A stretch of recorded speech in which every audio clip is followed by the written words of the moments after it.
à vous tous les amoureux du bois. Alors aujourd'hui j'aurais voulu faire une petite vidéo mais sur une espèce de récréative. C'est une récréative d'ailleurs puisque j'ai pas préparé grand chose. Donc ce serait plutôt sur la présentation des rabots. Donc on va essayer de voir l'ensemble de l'outil. Euh, ben, ce qu'il faut pas faire déjà. Ce qu'il faut faire, ça c'est plus ou moins on va en débattre, mais devant les outils. Donc là, je vous présente juste le sujet. Et parce qu'on voit beaucoup de choses, tout est grand et du grand n'importe quoi sur le net en rapport justement avec cet outil-là. Donc moi, je vais vous montrer donc les rabots que j'ai. Je ne ferai pas de placement de produit. Bon, après, il y a quelques petites marques comme ça qui ressortent du lot, mais je ne fais pas de placement de produit. Puis de toute façon, je suis complètement contre ce truc.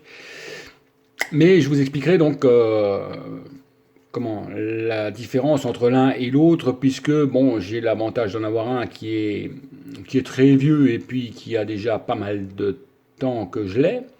On va me dire plus de 20 ans, peut-être même 30. Et bien que j'ai acquis récemment suite justement aux vidéos de propagande qu'on fait sur le net. Donc je me suis un petit peu laissé emporter comme tout le monde. Alors on va voir si oui ou non, voilà, il est plus performant que son homologue, on va dire en gros, puisque les deux sont du même numéro, c'est des numéros 4 tous les deux. Euh, donc on va voir ça à l'atelier. Eh ben à tout de suite. Alors voilà, écoutez, je vous présente donc l'objet de notre petit entretien du dimanche. Ce n'est donc pas une leçon, c'est plutôt une découverte. Euh, et puis en même temps, comment je dirais, je vais quand même vous montrer ben, l'utilisation du rabot dans ses grandes lignes, hein. Mais on va plutôt traiter dans le détail euh, le rabot à main. Donc, écoutez, ceux-ci sont des rabots qu'on a normalement dans notre caisse à outils. Donc, vous en avez un qui a un certain âge et qui date de mon apprentissage. Un petit peu après mon apprentissage, parce que on va dire que mon professeur n'aimait que les rabots en bois, donc le rabot avec la corne devant, hein, pas le rabot tout carré, enfin tout rectangulaire, mais avec la corne devant. Il appréciait énormément ça. La cale de blocage en bois, voilà, il était un petit peu contre le rabot métallique. Donc dès que j'ai pu, je me suis acheté un rabot métallique. Euh, mais je sais me servir d'un rabot en bois. Donc ici, c'est pas le sujet. Voilà, donc je ne fais pas de placement de produits, donc je ne vous citerai pas les marques, bien vous pouvez les voir. C'est juste pour montrer la différence entre les deux. Donc les deux me conviennent très bien, hein. Donc celui-ci, c'est donc un Bel 4. Je donne pas la marque, mais bon, voilà. Donc les deux sont des numéros 4. Euh, donc, qu'est-ce qu'on peut dire sur celui-ci? Il est relativement lourd. Après, c'est un rabot qui a une trentaine d'années, hein, donc c'est encore de la belle qualité. La molette est en laiton quand même. Bon, la poignée arrière, je l'ai refaite parce que dans la caisse à outils, quelque chose est tombé dessus et ça m'a cassé à ce niveau-là la poignée. Donc, je l'ai refaite parce qu'il me semble que c'était une poignée en bakélite comme celle de devant, hein. C'était pas, je sais pas si c'est du bois ça ou alors c'est vraiment très chargé. Mais bon, voilà. Donc, on peut voir la différence de facture entre les deux. Celui-ci, l'acier est solide, hein, mais bon, au niveau finition, c'est quand même un petit peu moyen, on va dire. Bon, après, c'est pas. Puis là, vous avez un rabot soi-disant haut de gamme, donc qu'on voit beaucoup sur les vidéos. Mais bon, pour s'acheter un rabot comme ça, je dirais à la limite, il faut savoir s'en servir, parce que sinon, ça n'a absolument aucun intérêt. Donc voilà, celui-ci aussi a des molettes. Donc les molettes, elles sont un peu plus travaillées, c'est un petit peu mieux fini, on va dire. Voilà, mais ça s'arrête là, hein. La grande qualité de ce rabot-là, c'est que on peut le régler par ces deux petites molettes là, en direct. On peut régler la lumière donc du fer, ce qui est pour moi intéressant. Hein, parce que sur celui-ci, voilà, on a une petite vis, mais il faut desserrer le chariot. Pour desserrer le chariot, il faut enlever le fer et le contrefer, ainsi que la cale. Donc voilà, écoutez, on va éplucher ça un peu plus en détail. Donc je vais mettre l'appareil en poste fixe, et puis on va regarder ça.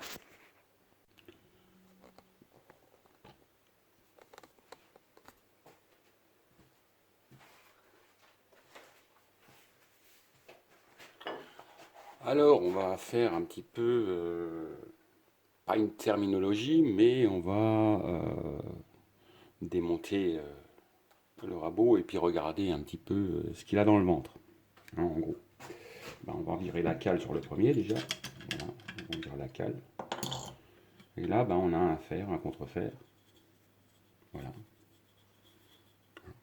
Fer, contrefer. Voilà, bien réglé. Après, je vous expliquerai deux, trois petites choses. Le chariot, et comme je vous disais, le chariot, vous êtes obligé de le desserrer de là pour pouvoir ajuster sa lumière. Bon, honnêtement, ça ne m'a jamais posé aucun problème. Hein, donc ce rabot-là est de très bonne qualité. Hein, si vous avez ça, si vous avez un rabot comme ça, je vous conseille de le garder, hein, parce qu'en plus de ça, il fonctionne très bien. Voilà, donc alors je vous présente encore une petite chose. Vous voyez, il y a une cale sous les rabots. Vous ne me verrez jamais poser un fer directement sur un plan de travail, quel qu'il soit. Pourquoi? Petite saleté, petite poussière, petit granulat, des restants de limaille, des choses comme ça, peuvent altérer le fer. Donc par principe, je ne le pose jamais, mais alors jamais, sur l'établi, sans sa petite cale, ou alors sur le côté. Quand je vois sur certaines vidéos, bon là il n'y a plus de fer, le rabot posé comme ça, pour moi, le gars, il ne tient pas du tout, mais pas du tout à son outillage. C'est mon ressenti. Voilà. Donc, moi, je le présente sur une cale. Sachant que quand je travaille, je ne le fais jamais comme ça, je le fais comme ça. Voilà, je le pose sur le côté. Tout bêtement. Voilà. Donc, voilà. Essayez de prendre des bonnes habitudes et puis de faire ça. Donc là, j'ai démonté le fer.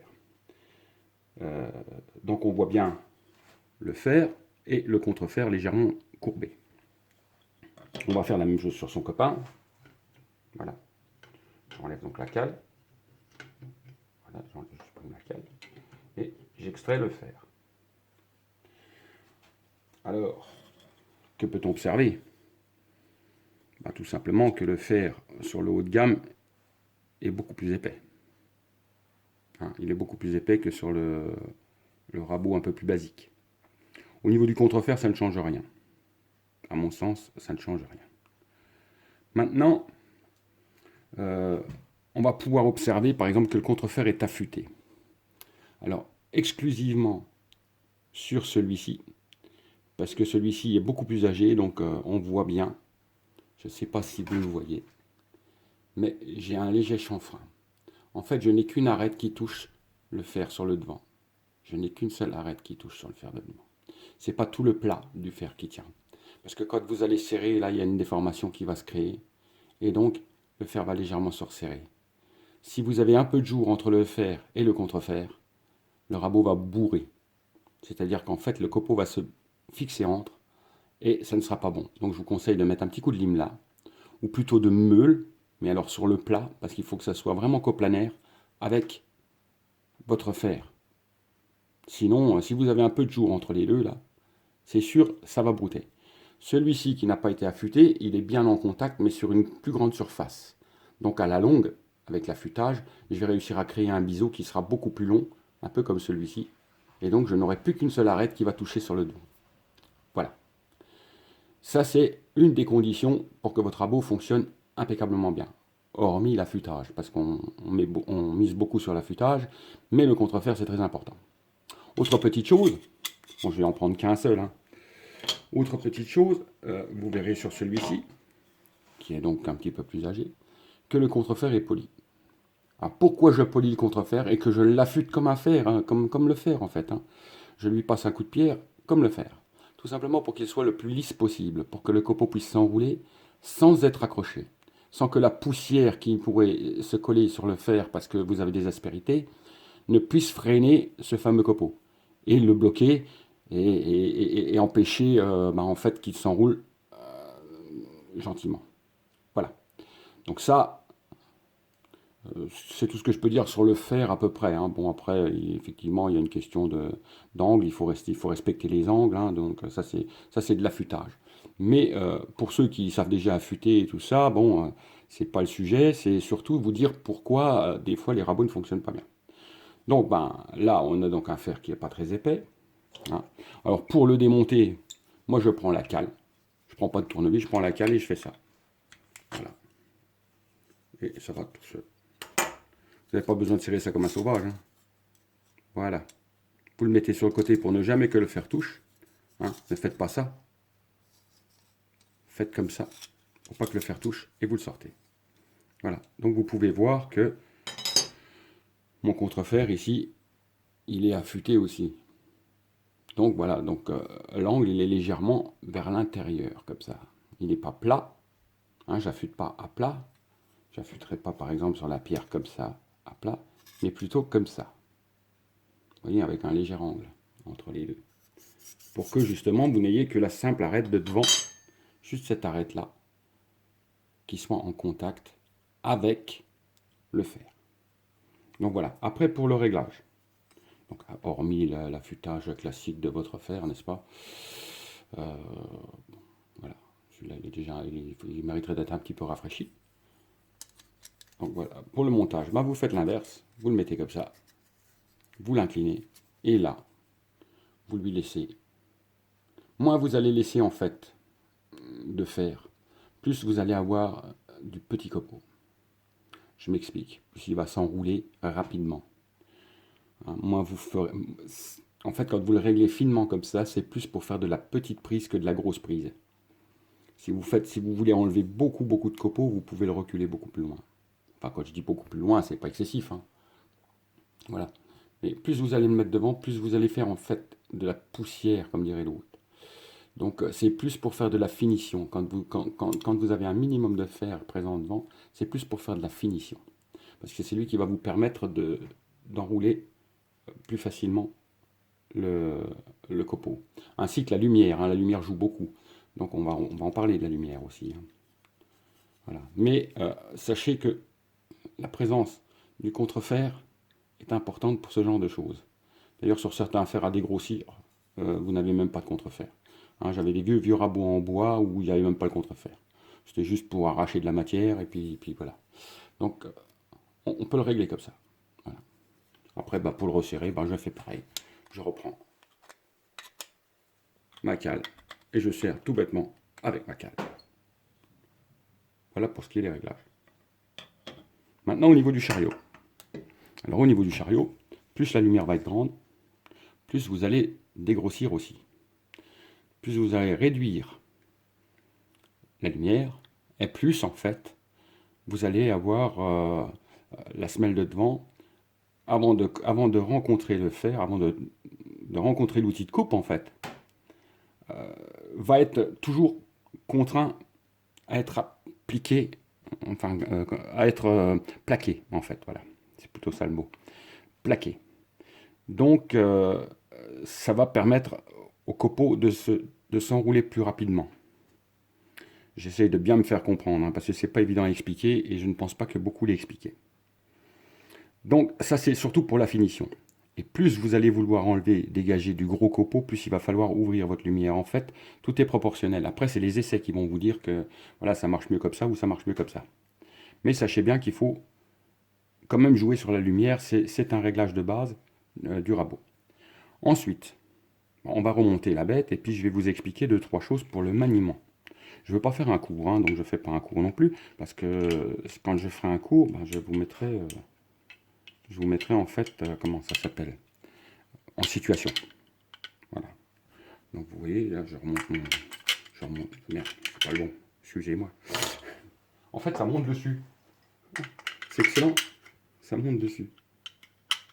Voilà. De même que quand vous réglez votre rabot, vous le regardez comme ça. Vous voyez? Là, on peut observer, attendez, j'essaie de le faire le mieux possible. On peut observer que le fer, il dépasse plus à droite qu'à gauche. Donc vous agissez légèrement sur cette pièce-là, hein, en mettant à droite ou à gauche, et vous essayez de régler la parallèle. Une fois que vous avez réglé la parallèle, là, vous pouvez régler la quantité de fer que vous désirez. Alors, plus vous allez l'enlever, voilà, plus ça va être fin. Et plus ça va être fin, c'est ce que je vous disais, l'intérêt de régler la lumière. Donc là, il est réglé assez finement. Vous voyez, la lumière a l'air grosse, mais comme le fer, il est pas mauvais, voilà. Hein, et donc, il vous faut absolument que vous soyez parallèle. Donc, on casse à l'affûtage. Bon, ben, je vais pas vous refaire un cours d'affûtage, hein, tout le monde le dit. Il faut légèrement abattre les coins pour ne pas faire de traces sur le bois. Et ça, voilà. Dans la théorie, ça doit être parfaitement en plan. Voilà. Donc maintenant pour l'utilisation. Donc l'utilisation, on va toujours être sur le même principe, c'est-à-dire ne pas. Je vais prendre celui qui n'a pas de fer. Ne pas utiliser un rabot comme on le voit fréquemment sur YouTube. Et je recule et j'avance et je recule et j'avance et je recule et j'avance et je recule et j'avance. Ça, c'est pas du boulot. La vraie façon de faire, c'est j'appuie devant, hein, vraiment. J'exerce la pression devant, pas derrière. Derrière, c'est juste pour guider l'outil. Voilà. Vous appuyez fortement devant, d'accord? Et quand vous allez sortir de la pièce, vous appuyez fortement derrière. Et c'est devant qui va guider. Voilà, dans les grandes règles. Et quand vous reculez l'outil, alors moi j'ai pris l'habitude de le mettre sur le côté. Certains ont pris l'habitude de le lever sur l'arrière. Alors évidemment, j'exagère. Hein, si vous le levez d'1 millimètre, du moment que le fer ne frotte pas, parce que le fer ne coupe que dans un sens. Donc, c'est complètement stupide de faire une marche arrière, d'émousser le fer pour rien. Moi, c'est comme ça que je conçois la chose. Enfin, c'est comme ça que j'ai appris aussi. Donc, on va bien répéter. On pousse, on appuie bien devant. Voilà. On passe. Et quand on arrive derrière, on relâche devant, et ainsi de suite. On revient en arrière, et ainsi de suite.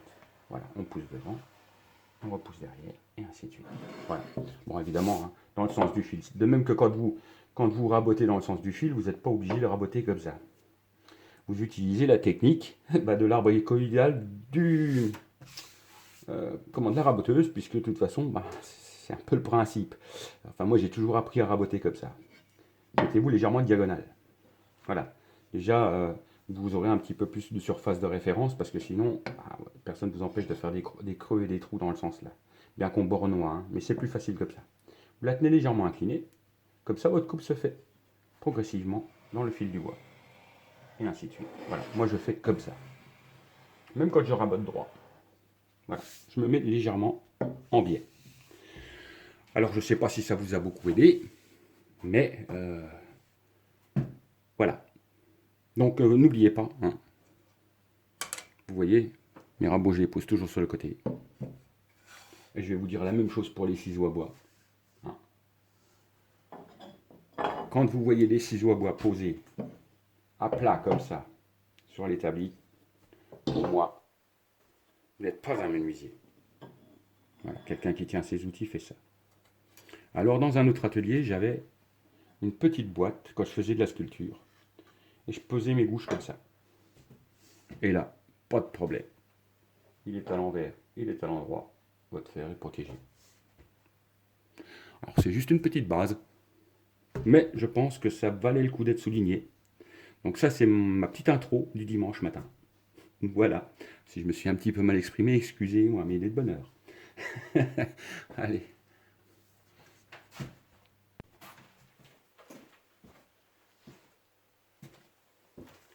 Alors j'espère que cette petite vidéo vous a plu. Et puis, à une prochaine. Allez, au revoir aux amoureux du bois.